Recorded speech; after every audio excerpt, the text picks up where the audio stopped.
voltamos para mais uma aula. Agora nossa aula vai ser de ciências, ok? Vamos dar continuidade ao nosso último assunto da nossa aula anterior, da aula que tivemos, na última vez, que é sobre o ar. Então quero que vocês acompanhem o livro de vocês aí na página 14, ok? Vamos lá. Sabemos que o ar é de extrema importância para todos os seres vivos, seja os animais, seja as plantas. O ar, assim como a água, ele tem a sua fundamental importância para toda a vida.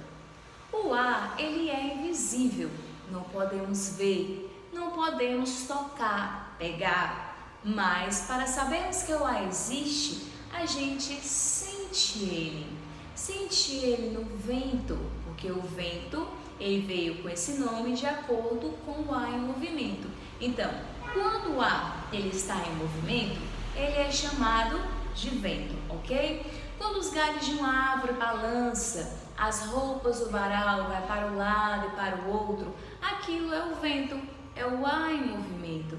Então, podemos perceber que o ar existe devido sentir. Não podemos ver, mas podemos sentir. O ar em todo o planeta, ele existe. Por isso que existe a vida aquática e a vida terrestre. Porque o ar tanto está na água como está na terra, de acordo com a classificação dos seus gases.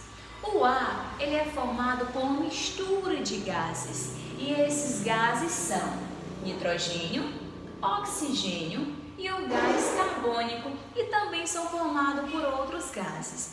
Esses outros gases são encontrados na poeira, no vapor de água e enfim. Vamos conhecer aqui. O gás de hidrogênio é o gás encontrado em maior quantidade em todo o planeta. O gás oxigênio é o gás indispensável para a vida, ou seja, todo ser vivo precisa do oxigênio para sobreviver. Por isso que existe o oxigênio na água e o oxigênio na terra. E o gás carbônico, que é aquele encontrado de acordo com a luz do sol que emite nas plantas, aonde ela vai produzir o seu próprio alimento através do processo da fotossíntese, ok? Então, os principais gases que formam o ar são nitrogênio, oxigênio e o gás carbônico.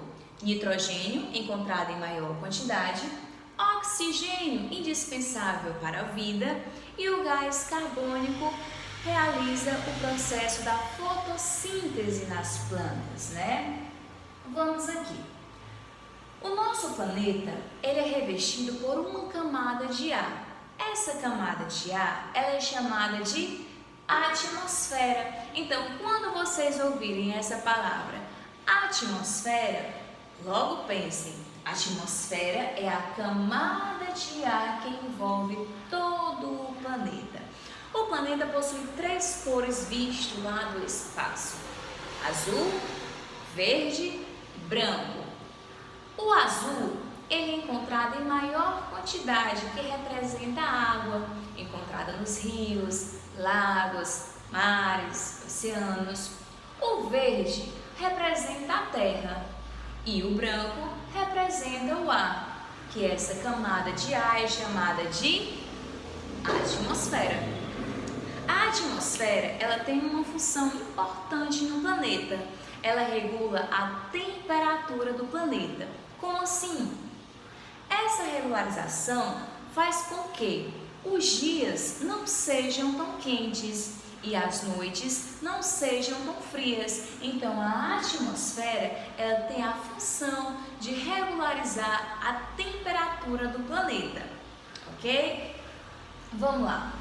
O ar puro, ele é encontrado com 3 características: incolor, inodoro e insípido.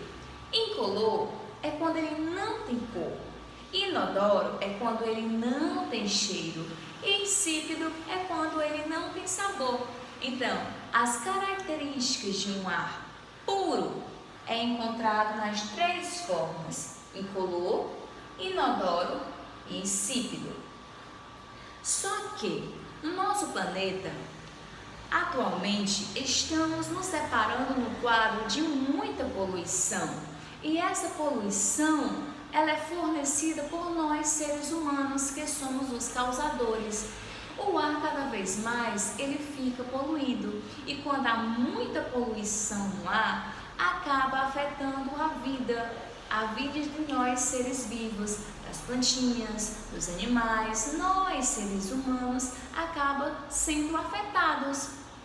Então, a poluição do ar vem das fumaças do carro, das indústrias, das fábricas, das queimadas, até mesmo da grande quantidade de lixo existente que temos no nosso planeta Terra.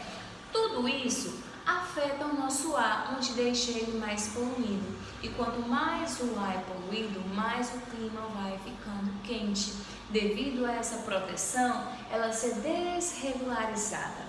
Então, quando nos deparamos com um ar poluído, ele acaba causando algumas doenças, como por exemplo, a bronquite, a asma, são doenças causadas pela poluição do ar. A bronquite é uma das doenças mais conhecidas causada pela poluição do ar, onde ela vai afetar os brônquios, nos pulmões, aonde vai ter uma inflamação, aonde vai reter a quantidade de gases, o oxigênio e o gás carbônico, para poder passar nos nossos pulmões, e isso vai afetar bastante.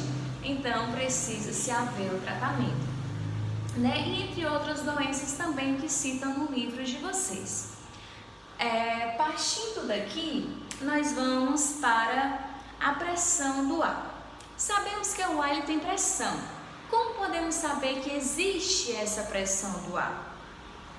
Quando você se depara com essa pressão, o primeiro exemplo é, quando você coloca a mão no ouvido, você está fazendo uma pressão de ar no seu ouvido. Ou seja, o som que você fala, você vai ouvir diferente com as mãos aqui. Por quê? Porque você está fazendo uma pressão. Outro exemplo que você pode perceber que há pressão no ar. Quando você pega uma garrafa e você tampa essa garrafa, você está fazendo com que o ar fique preso nela. E quando você amassa essa garrafa, com ela tampada, o ar não consegue sair. Então há uma pressão de ar dentro no interior daquela garrafa, onde ela não consegue se amassar. A partir do momento que você destampa a garrafa e amassa ela, o ar já vai ser liberado para fora. Então ali dentro não vai mais haver uma pressão de ar, ok? Também podemos perceber na água, na piscina, no mar, enfim. Quando você está debaixo da água, quando você vai tentar falar ou até mesmo ouvir qualquer som que esteja ali debaixo da água, o som vai ser diferente, porque ali vai haver uma pressão de ar no seu ouvido. Então, proíbe que você possa ouvir o mesmo som quando se não tem a pressão de ar. Na página 15, nós já vamos ter um outro subtema, que é a temperatura e umidade do ar. Nós temos um aparelho, que é o termômetro, que a função dele é medir a temperatura do ambiente ou mesmo de um corpo. Quando se é colocado, a temperatura ela vai identificar se está alta ou se está baixa. Atualmente nós utilizamos um termômetro mais tecnológico, que é só nos numerozinhos, apertou lá, já sai o número. Mas o termômetro que está indicando no livro de vocês, na imagem, possui um líquido vermelho que é chamado de mercúrio. Quando o mercúrio ele se eleva, significa que a temperatura está quente. Quando o mercúrio ele baixa, significa que a temperatura está fria. Já a umidade do ar está se referindo que, quanto mais o ar é úmido, tem vapor de água, significa que os dias não são tão quentes. Agora, quando esse vapor de água, essa umidade diminui, significa que os dias são mais secos. Como, por exemplo, quando há dias de chuva, tem mais umidade no ar. Quando há dias de sol ensolarado, significa que a umidade vai diminuir, pois o clima vai ficar mais seco, né? Também temos aí as 3 velocidades do vento. O vento, como falamos no início da aula, ele é o ar em movimento. Então, quando esse ar está em movimento, ele é medido por sua velocidade.